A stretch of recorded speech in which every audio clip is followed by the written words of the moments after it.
There comes a moment, often quiet, almost unnoticeable, when the rhythm of your life begins to shift. You're not entirely sure why, but familiar patterns lose their grip, and time itself seems to breathe differently around you. It's not chaos, nor is it clarity. It's something in between, an unseen realignment. This is not coincidence. It's the whisper of divine time starting to make itself known. Joseph Murphy often spoke about the subconscious as a direct bridge to the divine. When that bridge activates in harmony with higher spiritual vibrations, the outer world begins to mirror the restoration of inner timing. What once felt delayed or even lost starts to stir again, gently, subtly, like seeds beneath the surface, awakened by unseen light. You may begin to notice the small changes first, a conversation that leads somewhere unexpected, an emotion that resurfaces with purpose, or a sudden sense of readiness after years of stillness. These aren't random. They are signals that spiritual time is catching up with physical time. The universe, working through divine intelligence, begins to recover the rhythm that was once broken. And it's not always dramatic. Sometimes, the restoration begins in silence. A sense of dissonance fades. People leave without pain. Peace replaces urgency. The very architecture of your days shifts without announcement. This is how divine time moves, never rushed, but always right. If you're feeling this quiet shift, know this: you're not going backwards. You're not being delayed. You're being synchronized with something larger, older, and infinitely wiser. The whisper isn't noise, it's the sound of your real time returning. Sometimes, the clearest sign that God is reclaiming the time you thought was lost isn't found in external breakthroughs, but in an internal stillness that seems almost unnatural. While the world around you may remain noisy, complicated, or uncertain, you find yourself untouched, anchored by something deeper than logic. This calm isn't apathy, it's alignment. This peace doesn't come from ignoring the chaos. It comes from no longer being defined by it.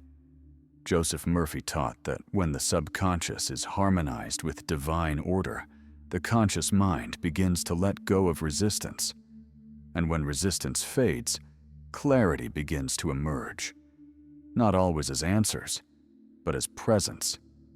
People around you might be stressed or scattered. Deadlines may still exist. The same struggles might linger, but inside, you feel differently. Less reactive, more grounded, as if some invisible hand is guiding you beneath the noise. This isn't spiritual denial. It's spiritual recognition, an intuitive knowing that you're no longer where you used to be internally, even if externally things look the same. That calm is sacred. It's not something you create, it's something you receive. It comes when your soul senses that restoration is underway, not just of time, but of trust. Trust in the timing, in the plan, in the process that no longer needs to rush. You may not be able to explain it to others, but you can feel it. You're no longer chasing the clock. You're syncing with a different rhythm altogether, one where peace is proof that the divine is moving beneath the surface, reclaiming everything that once seemed wasted. There comes a strange moment in the journey of restoration when doors you thought were permanently shut begin to open again, but not in the same way. They don't return with the urgency of the past or the desperation you once carried. They reappear subtly, naturally, almost as if they had been waiting for you to grow into them. According to Joseph Murphy's teachings, when the subconscious aligns with divine intention, reality begins to mold itself around that higher order. That includes lost chances, abandoned dreams, and closed chapters. But here's the mystery. It's not the exact opportunity that returns. It's the energy of that opportunity, matured, refined, ready for your current self. You may receive a call from someone you hadn't heard from in years. An idea you gave up on might suddenly seem more possible now. Or you might walk into a space that once rejected you, only to be welcomed without effort. These aren't accidents. They are spiritual echoes becoming real again, because now you're aligned to receive what you couldn't hold before, and it won't feel like striving. In fact, many of these returned doors appear when you're no longer trying to chase them. They come when you've healed enough to meet them with wisdom instead of need. This is how divine timing operates, not just by giving you back what you lost, but by reshaping it to match who you've become. So when you feel a sense of déjà vu in new possibilities, don't dismiss it. That feeling might be a sign that time is folding inward, that restoration is real, and that what was once delayed is finding its rightful way back into your hands. There's a kind of knowing that doesn't depend on evidence, and yet it feels more solid than anything you've ever touched. It arrives quietly, without proof, without guarantees, but carries a strange weight, as if your soul remembers something your mind hasn't caught up with yet. This is the inner certainty that often emerges when God begins restoring lost time. Joseph Murphy spoke often of belief as the activating force of spiritual law.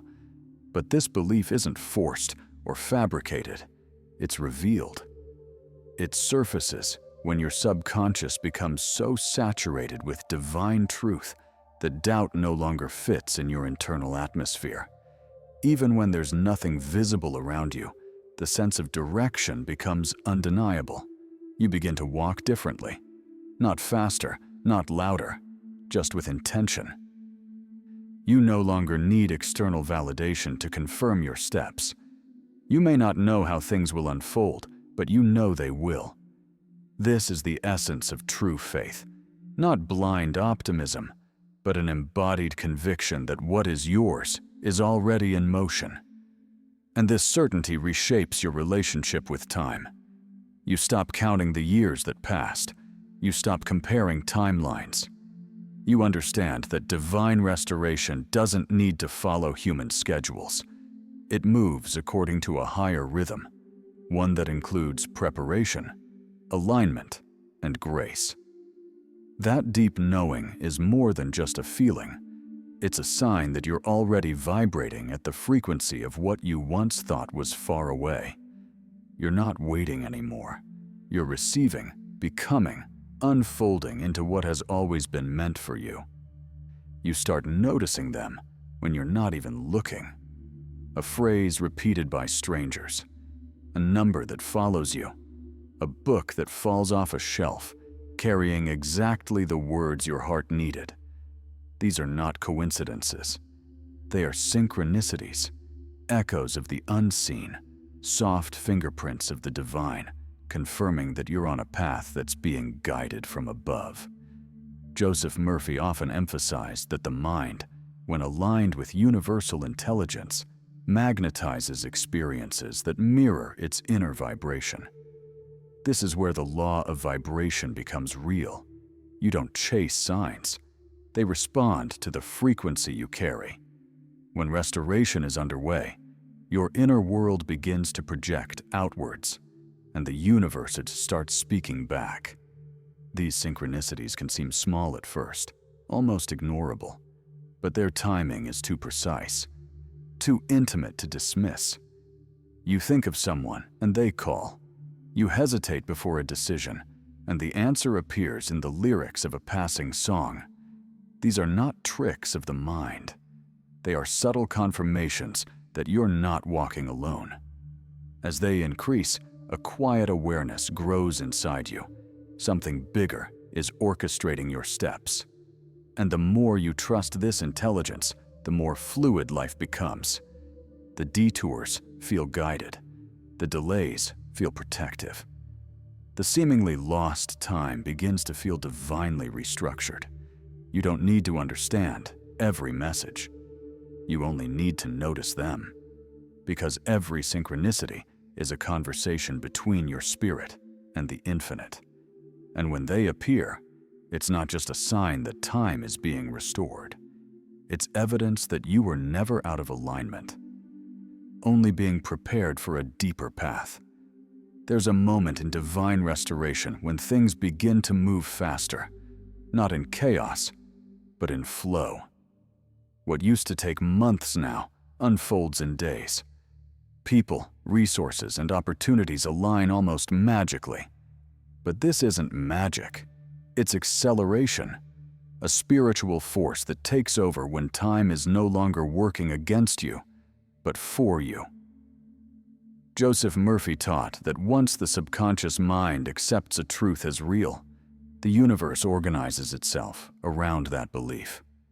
And when your internal belief is rooted in divine timing and restoration, progress no longer depends solely on effort. It begins to respond to energy. You attract instead of chase.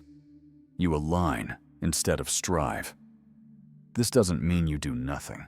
It means the weight of doing disappears. You act, but without panic. You work, but without fear. Suddenly, connections appear that you never planned. Solutions arrive before the problems finish forming. Paths open that you didn't know existed. It feels like time is speeding up, but it's really just catching up to your spiritual alignment. The acceleration also brings clarity. Things that were once confusing become obvious. Decisions that felt heavy now feel intuitive. And more than that, there's a lightness that returns to your movement, a sense that what you're building is finally moving with the current instead of against it. This speed isn't random, it's sacred. It's what happens when divine timing converges with human readiness. What was lost isn't just returned, it's multiplied, expedited, and refined. You're no longer in recovery, you're in motion, flowing inside the current of something greater than you, yet made just for you. Restoration isn't just about getting back what was lost. It's about remembering who you were before the waiting, before the pain, before the doubt took root. It's a return to essence, a sacred homecoming, and often one of the clearest signs that God is reclaiming time in your life is that you begin to feel more like yourself, but not the version that was hurt or hurried. The version that existed before time seemed to slip away. Joseph Murphy believed that the subconscious mind stores every imprint of truth we've ever encountered, even the forgotten ones. When the soul realigns with divine intelligence, those ancient memories of joy, of power, of clarity begin to rise. You don't just recall what you wanted before the delays. You reclaim it with new understanding and greater strength. This reconnection isn't nostalgic. It's transformative. You begin to see your old dreams through wiser eyes. You no longer crave them from lack, but from alignment. The person you were is no longer lost in time. They are revived in spirit, matured through experience, and ready to walk with purpose. With this inner return, your voice becomes clearer. Your choices feel more authentic. You stop negotiating your identity to fit into places that no longer match your vibration. You begin to honor the version of you that waited in silence, that endured, that kept believing beneath the surface. And in doing so, you step fully into restoration, not just of time or opportunities, but of self. You remember that nothing true was ever wasted. It was only paused until you were strong enough to carry it with depth. There is a sacred moment in every journey where things begin to make sense, not because they went as planned, but because they didn't. You look back and see that every delay, every closed door, every painful pause was part of something intentional. And what once felt like lost time now feels like preparation. You have come full circle, not to where you started, but to who you truly are. Joseph Murphy's core message was that the subconscious, when harmonized with divine thought, will manifest not just what we desire, but what is most aligned with our soul's highest path. That path, however, is rarely linear. It bends, it breaks, it waits. But when time is restored, the pieces that once felt scattered start to weave together into something meaningful. You begin to see why certain things didn't happen when you wanted them to. Why some people left. Why silence lasted longer than you prayed for. And you understand, it wasn't punishment. It was precision. Every pause was creating space. Every detour was building strength. Every delay was divine design. This awareness brings peace, not just because things are finally moving, but because you now trust the rhythm that once confused you. You no longer resent the lost years. You recognize them as part of the unfolding, as the necessary space between seed and bloom. And now, standing in this moment of restoration, you carry more than what was lost. You carry depth, wisdom, and faith forged in stillness. You are not who you were before the delay. You are more. And what is returning to you now is not compensation, it's completion.